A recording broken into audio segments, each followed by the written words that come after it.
Homélie par Abbé Manel Vall Serra, Barcelona, Espagne.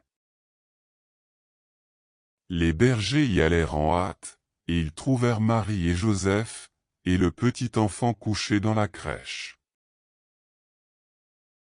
Aujourd'hui, l'Église contemple avec reconnaissance la maternité de la Mère de Dieu, modèle de sa propre maternité envers nous tous.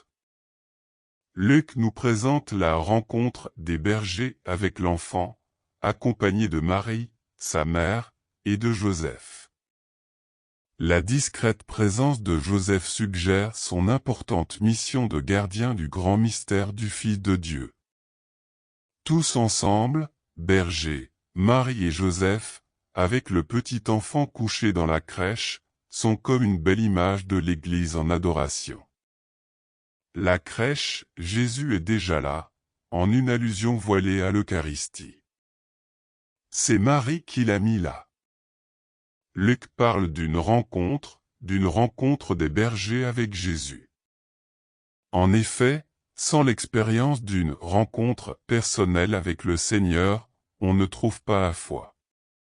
Seule cette rencontre, qui comporte un voir de ses propres yeux, et, d'une certaine façon, un toucher, rend les bergers capables de témoigner de la bonne nouvelle, d'être de véritables évangélisateurs qui puissent raconter ce qui leur avait été dit au sujet de ce petit enfant.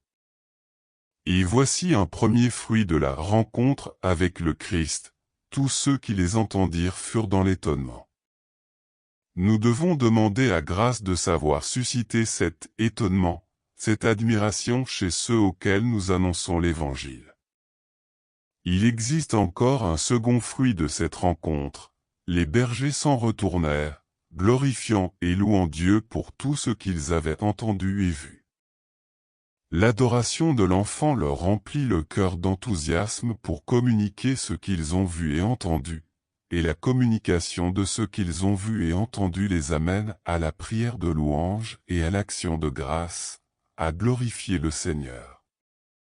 Marie, maîtresse de contemplation, elle, gardait toutes ces choses, et les repassait dans son cœur, nous donne Jésus, dont le nom signifie « Dieu sauve ». Son nom est aussi notre paix.